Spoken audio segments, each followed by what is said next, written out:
Ya, muy bien, entonces vamos a resolver estas tareas. Espero que las hayan hecho.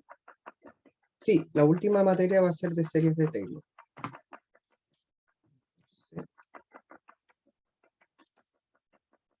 ¿Está?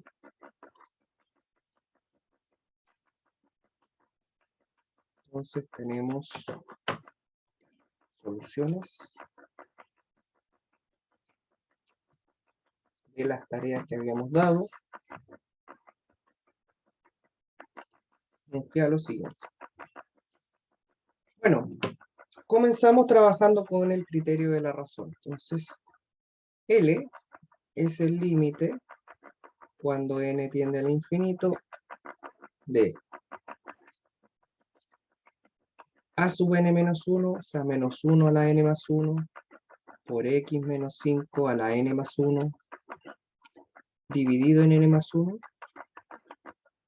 Todo eso multiplicado, dividido por a sub n. Recuerden que esto era u sub n más 1 de x dividido en u sub n.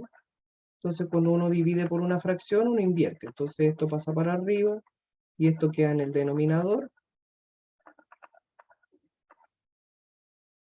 de esa forma. De esta manera, simplificando todo, nos queda lo siguiente. Límite cuando n tiende al infinito. Esto se va completo con esto de acá. Aquí esto se fue completo con esto de acá y te quedó valor absoluto de n, x menos 5 dividido en n más 1. El menos 1 se va en valor absoluto, así que lo podemos sacar. Bueno, aquí queda un menos 1 por decirlo así.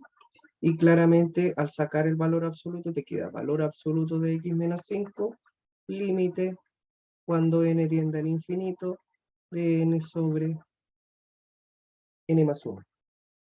De esta manera, como n tiende a infinito, nos queda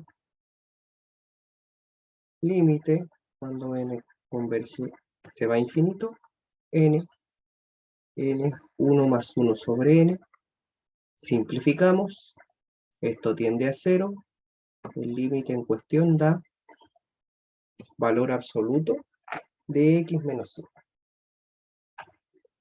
Entonces, en virtud de lo que se señalaba, tenemos que L tiene que ser menor que 1, eso es equivalente a señalar que el valor absoluto de x menos 5 es menor que 1. De aquí tenemos menos 1, x menos 5, 1, sumamos 5, y te queda 4,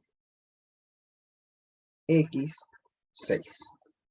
Ahí tenemos un intervalo de convergencia absoluta. Una vez que nosotros hicimos todo este proceso, ahora es necesario evaluar en los extremos de este intervalo. Entonces, estudio en los extremos.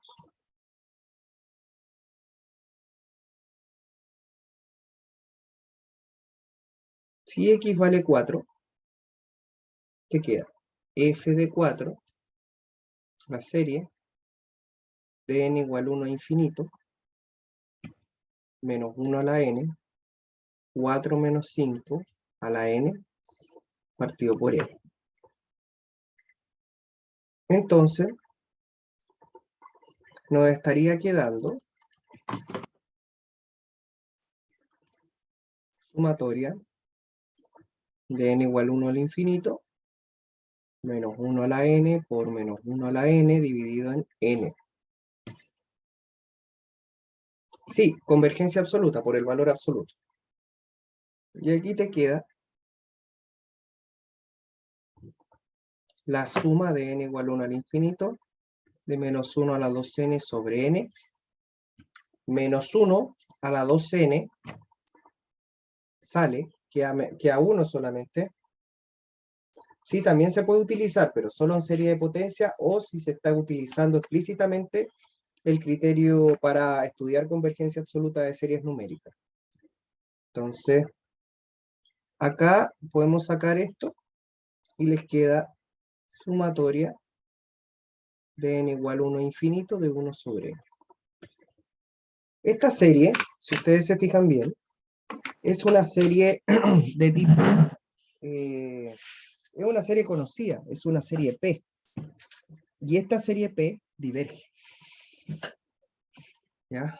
Entonces aquí P vale 1. Una serie P diverge.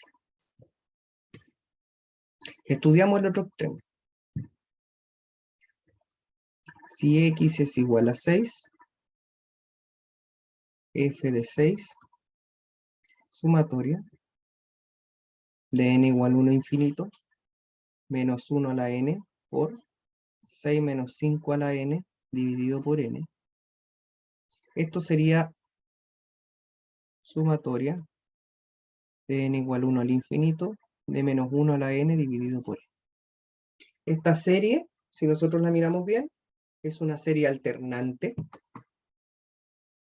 ¿Ya? Es una serie alternante y por lo tanto es fácil darse cuenta de que es una serie alternante con a sub n, el término que acompaña al término que alterna ahí, que sería 1 sobre n, positivo y decreciente.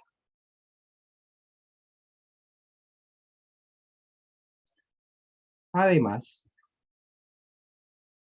el límite cuando n tiende a infinito de 1 sobre n es 0. Por lo tanto, en virtud del criterio de Leibniz, la serie converge.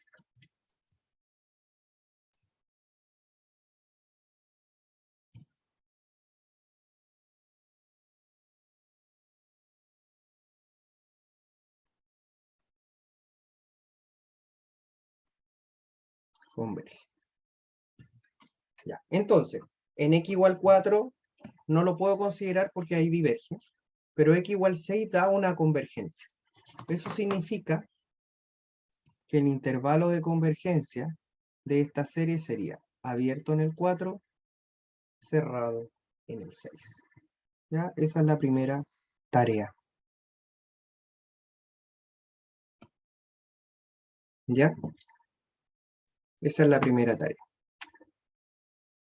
Bien, segunda tarea.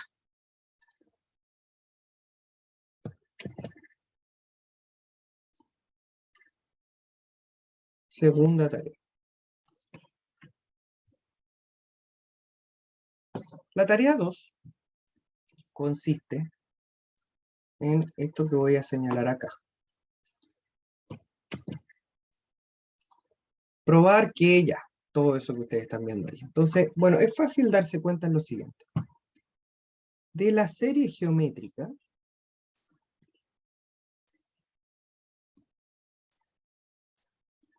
¿qué sabemos nosotros? Sabemos que 1 dividido en 1 menos t, como para cambiarle la letra, es la sumatoria de n igual 0 al infinito, de t a la n, con la norma de t menor que 1. Eso es lo que se sabe. Entonces, ese t ahora agarra el papel de 2x.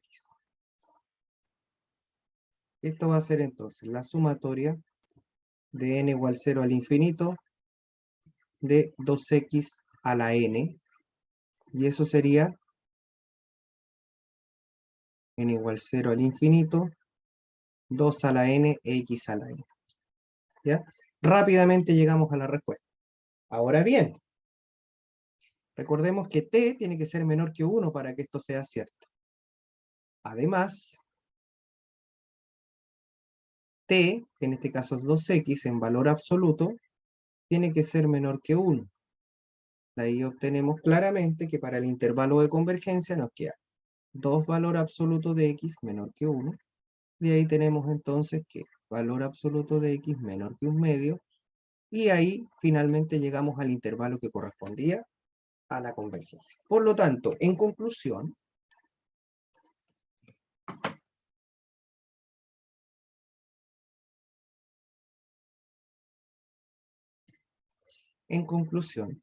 tenemos que 1 partido por 1 menos 2x efectivamente es igual a la serie de n igual 0 al infinito, de 2 a la n, x a la n, con valor absoluto de x menor que 1 medio.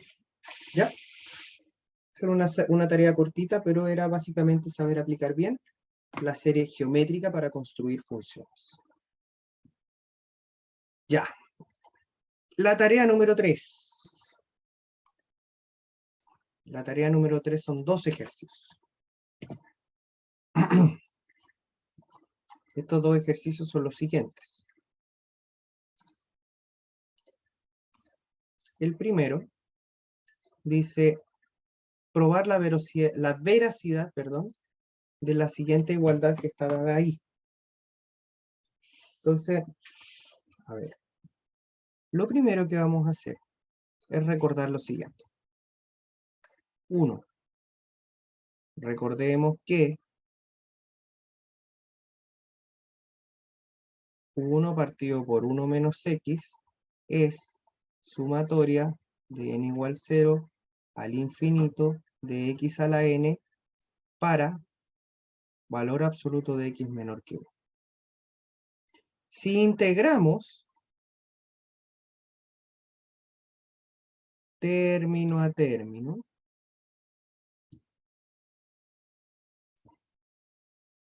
nos queda la integral de 1 partido por 1 menos x de x va a ser igual a la integral de la serie de n igual 0 a infinito de x a la n diferencial de x. Al integrar, nos encontramos con esto. Recordemos que estamos trabajando en ese intervalo.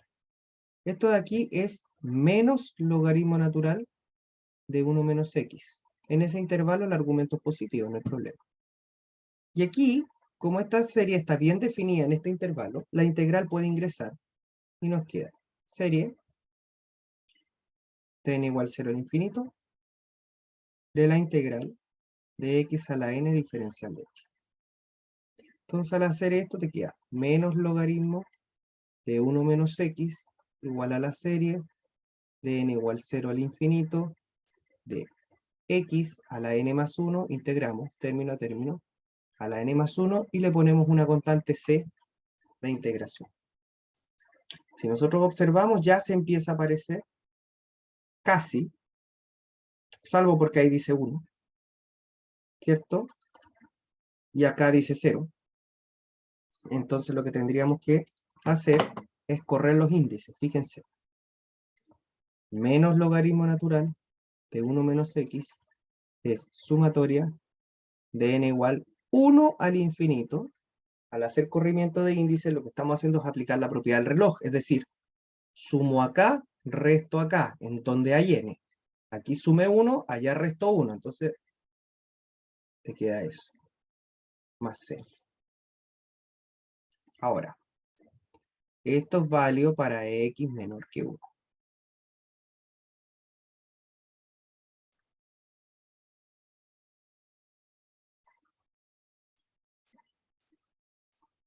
Entonces, tenemos lo siguiente. Evaluando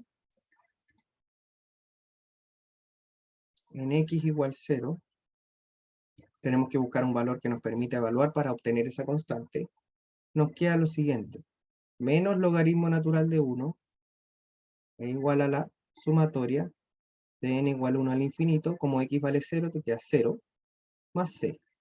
Logaritmo de 1 es 0, esto es 0, entonces c simplemente es igual a 0.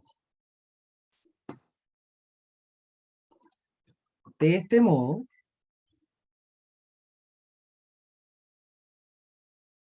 nos queda que menos logaritmo natural de 1 menos x es la sumatoria de n igual a 1 al infinito de x a la n sobre n. Sin embargo, aquí lo único que falta es correr ese signo menos. Aquí hay un signo menos, la igualdad la multiplicamos por menos 1.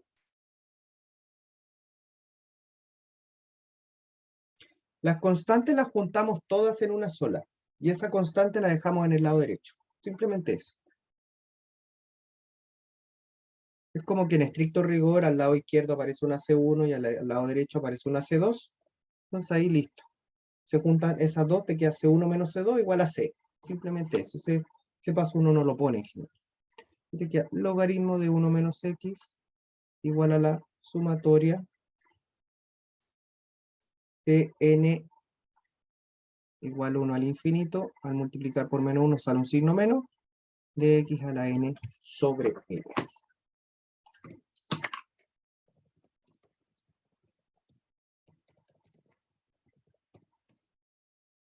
¿Ya?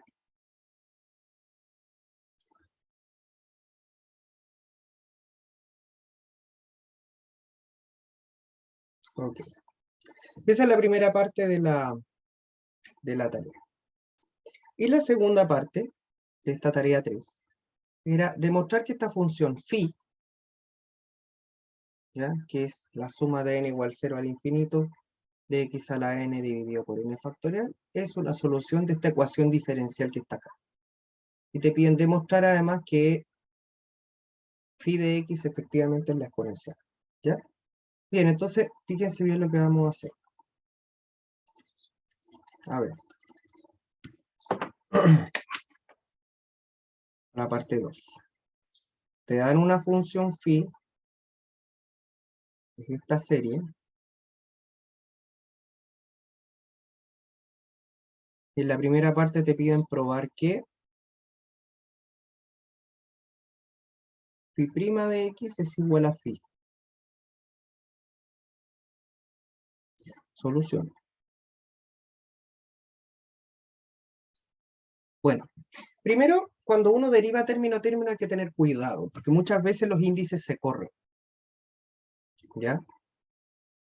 Entonces, como los índices se corren, yo quiero mostrarles algo para que se den cuenta de por qué pasa esto. Phi de x corresponde a la sumatoria de n igual 0 al infinito de x a la n sobre n factorial.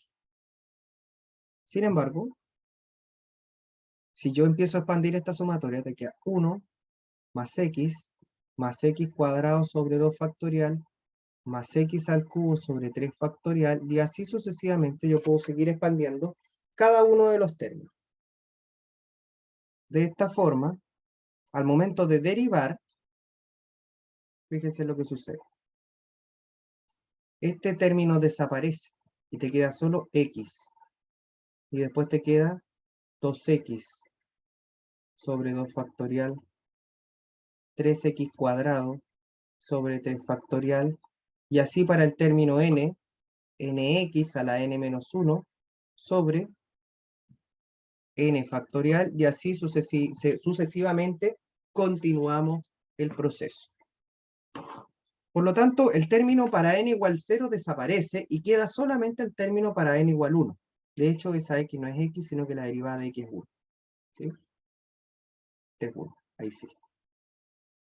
Entonces, la derivada de 1 es 0, la derivada de x es 1, y así sucesivamente. Entonces, el término en la posición n igual 1 quedó, y este se fue. Por lo tanto, la sumatoria se corre de índice y queda partiendo de 1. No, porque la derivada es con respecto a x. Entonces nos queda nx elevado a n menos 1 sobre n factorial. Ahora, ¿qué es lo que vamos a hacer? Sí podemos hacer una reducción, porque sabemos que los factoriales se pueden simplificar.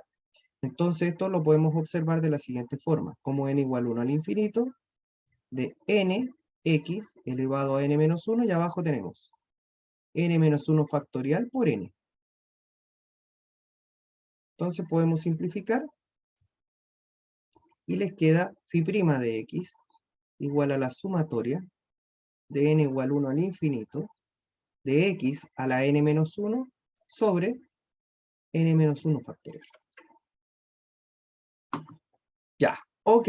Entonces ya tenemos que phi' de x es igual a eso. Tenemos que llegar de alguna manera a que phi' de x es igual a phi.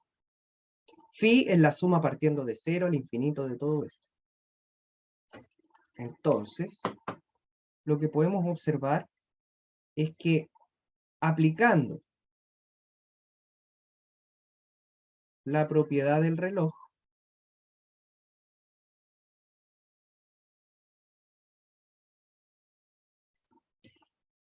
nos queda lo siguiente. phi' de x es resto 1, sumo 1. Entonces te queda resto acá, sumo allá.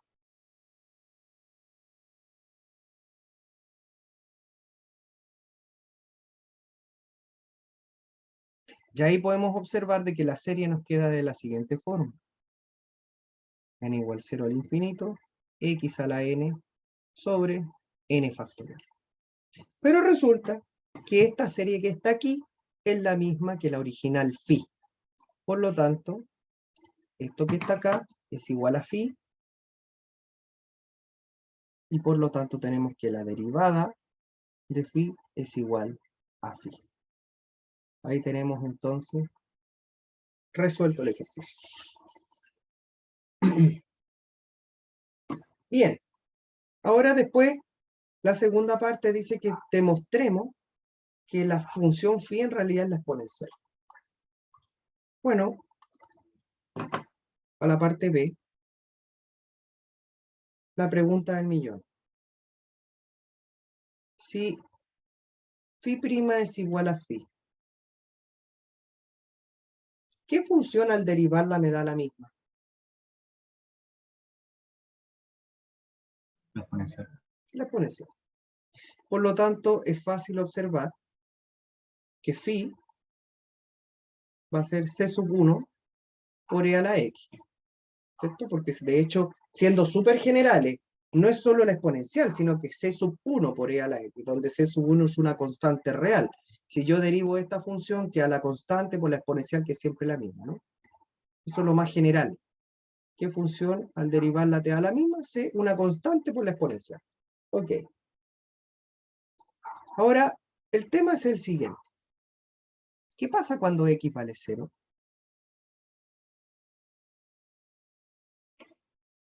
¿Mm?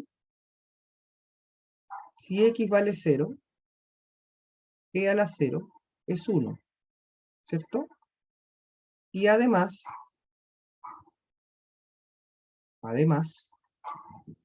otra cosa importante es que phi de 0 es igual a c sub 1. Por lo tanto, eso implica que c1 vale 1. Así, la función phi corresponde a la función exponencial. Ahora, esta es una forma, desde el punto de vista de las ecuaciones diferenciales, digámoslo así. ¿Ya? Desde el punto de vista de las ecuaciones diferenciales podemos decir, ahora bien, existe otra manera para poder deducir esto. Y para ello quiero entrar ya un poco en el terreno de las series de Taylor. ¿Qué se sabe? Se sabe que, aquí ya vamos a entrar un poquito en el terreno de las series de Taylor. Uy, me pasé. Se sabe que una función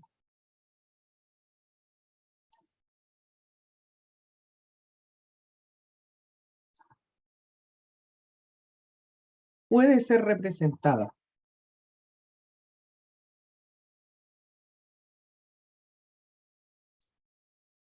en series de potencias, ¿cierto? En el intervalo de convergencia, por supuesto.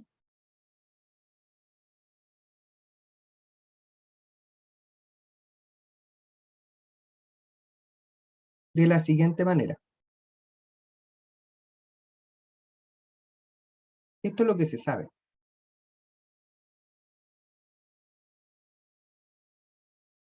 ¿Ya?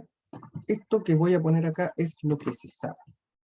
F de x es igual a sub 0 más a sub 1 por x menos x0 más a sub 2 por x menos x0 cuadrado, y así, hasta a sub n por x menos x0 a la n, y así podemos continuar infinita.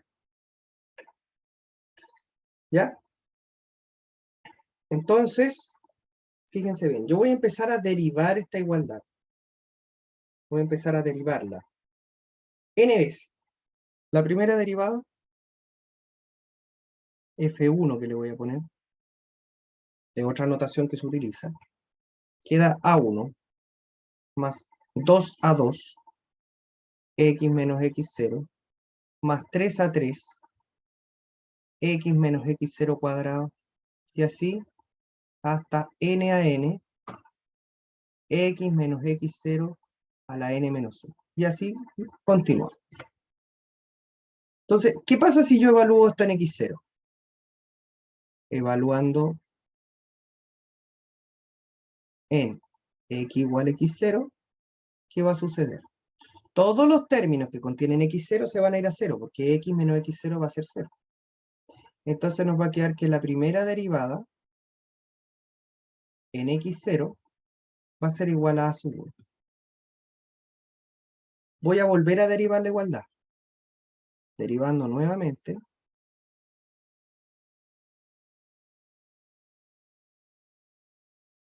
¿Qué nos va a quedar?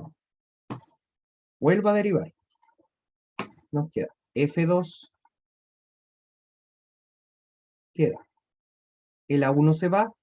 Ahora queda 2a2 más 3 por 2. Nunca multipliquen. Simplemente dejen expresado todo. Y así, hasta n, n menos 1, a su n, x menos x0 a la n menos 2, y esto continúa de manera sistemática. Nuevamente vamos a hacer el mismo proceso. Evaluando en x igual a x0, ¿qué pasa? Todos los términos que tienen x0 se van. ¿Y qué te quedó? Te quedó f2 en x0 es igual a 2 a sub 2. Ok, ya tenemos un par de resultados.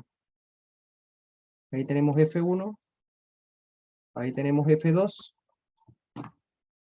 Vamos a ver, vamos a hacer el proceso nuevamente y ahí ya vamos a empezar a observar algunas cosas interesantes. Derivando nuevamente, tenemos f3 de x es, bueno, se fue, se quedó 3 por 2a3 más más n, n menos 1, n menos 2, a n, x menos x0 a la n menos 3, y así continuamos con el proceso. Evaluando, vamos a hacer aquí nomás, no vamos a continuar. En x igual a x0 tenemos que la tercera derivada en x0 tendría que ser igual a 3 por 2 a sub 3. ¿Estamos de acuerdo, no?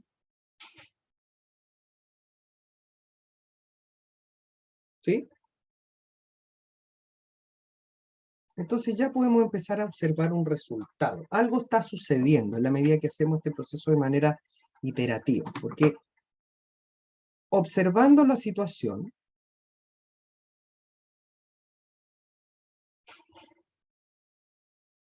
lo primero que podemos ver es que la primera derivada, ¿ya? La primera derivada en x0 es a1. La segunda derivada en x0 es 2a2. La tercera derivada en x0 es 3 por 2a3. Cambiemos de color. ¿Cuál será entonces la cuarta derivada en x0? 4 factorial por a sub 4. ¿Cierto? Debería ser 4 por 3 por 2 por a sub 4, ¿cierto? ¿Y la quinta?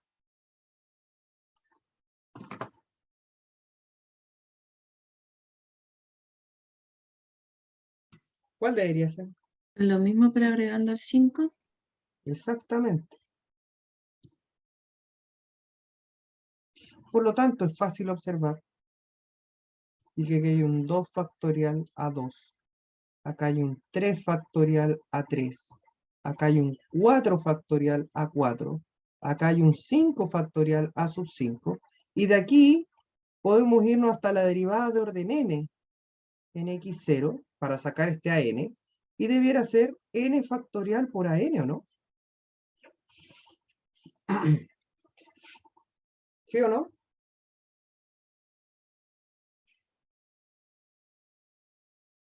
Esto implicaría entonces que a sub n, que es el término que no conocíamos de la serie de potencia, tiene una relación con la función, y esa es la derivada enésima en este x0 dividido en n factorial. Por lo tanto, el polinomio de Taylor, ¿ya?, de una función f centrado en x0 se define como la sumatoria de n igual 0 al infinito de la derivada de orden n en x sub 0 por x menos x sub 0 a la n sobre n factorial. Acá la voy a poner hasta un cierto valor k, ¿ya?, porque este es un polinomio. Hasta acá, más un resto.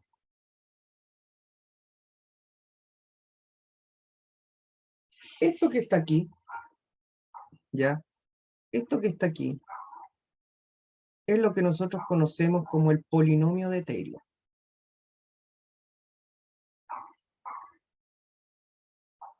¿Ya? Esto es el polinomio de Taylor, ¿ya?, centrado en x0. Ahora, si queremos la serie, tenemos que llevar el límite, ¿ya? Acá le voy a poner, este es RK, ¿ah? Lo estamos usando como último término K. La serie de Taylor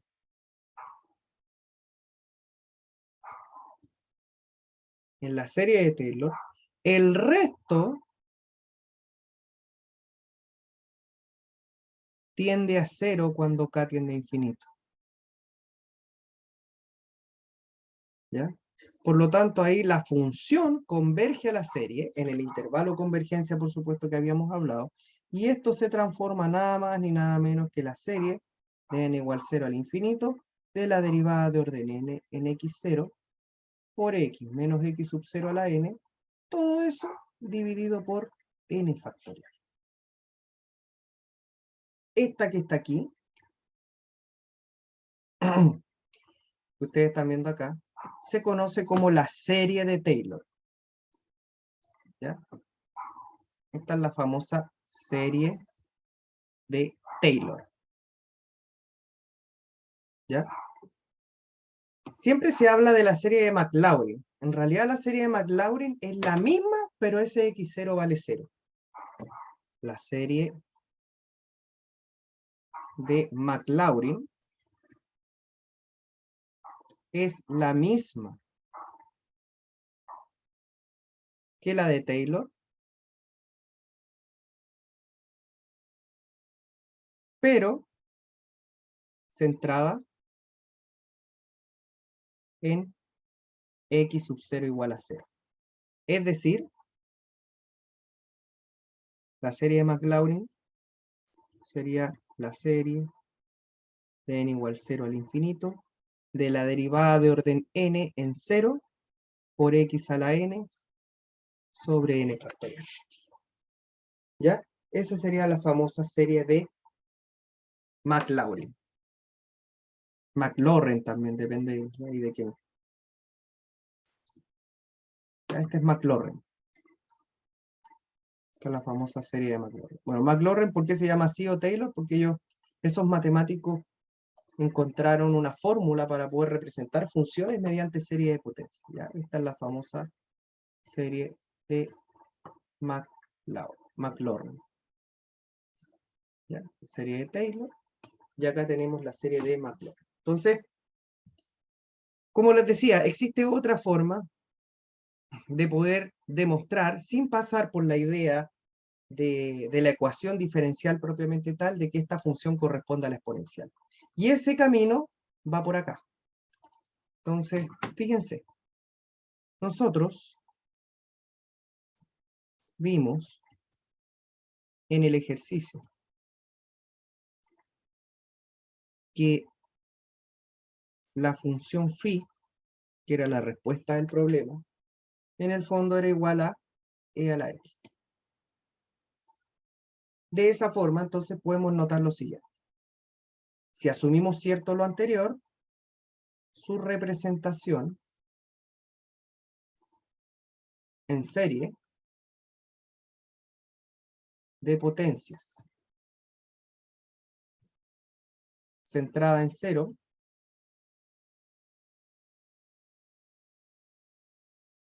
es básicamente lo que voy a anotar ahora, que sería phi de x igual a la sumatoria de n igual 0 al infinito de la derivada de orden n en 0 por x a la n sobre n factorial. Entonces, para poder encontrar esa representación, básicamente de esta función exponencial, lo que tenemos que hacer es encontrar la derivada de orden n en 0 y reemplazarla aquí para comprobar de que es la misma serie. Entonces, si phi de x es la exponencial, la primera derivada es la misma exponencial. Si yo evalúo en 0, me queda e elevado a 0, 1. Si yo vuelvo a derivar, la derivada de la exponencial nuevamente es la misma, entonces vuelvo a derivar y me vuelve a dar 1. Si vuelvo a derivar, la derivada de la exponencial es la misma, y si vuelvo a evaluar en 0, me vuelve a dar 1. Por lo tanto, es de esperarse que la derivada de orden n de la función exponencial sea la misma, y eso esperar que la derivada de orden n en 0 también sea 1. Luego, la serie de Taylor, o la serie de, perdón, de Maclaurin, ¿cierto? La representación en serie de potencia en 0, sería básicamente esto que está aquí. 1, ¿cierto? Esto sería 1, ya vemos que la derivada de orden n en 0 vale 1. Me queda 1 por x a la n sobre n factorial, en donde decimos que efectivamente esto es igual a la serie que encontramos. Entonces, claramente phi es la exponencial. Ahí tenemos otra forma. Desde la función, ¿cierto?, a la serie, o de la serie a la exponencial a través de las ecuaciones diferenciales. ¿Ya? Entonces, de esa forma podemos, sin ningún problema, con estas dos alternativas, demostrar lo pedido. ¿Ya? Y de paso me adelanté y llegué a la idea de serie de Taylor y Maclaurin. ¿Ya? Con esta fórmula, con esta formulación, y de la misma manera en como nosotros dedujimos la serie de la exponencial, que es obteniendo la derivada de orden n y reemplazando en el valor donde quiero centrar la serie, se obtienen varias series conocidas. Por ejemplo, y esto lo voy a dejar de tarea, obtener la serie de Maclaurin, o sea, centrada en 0. Eso significa centrada en x sub 0 igual 0, la función de la función. La función va a ser f de x, la primera, seno, y la segunda, coseno. ¿Ya? Entonces ustedes, aplicando el mismo procedimiento que están viendo acá, el mismo, exactamente lo mismo. La derivada de orden n en 0, van derivando, evalúan en 0 y van viendo qué va pasando con las derivadas hasta llegar a una regularidad, me van a obtener la serie del seno y del coseno. Esto lo vamos a revisar, por supuesto, sin ningún problema, mañana.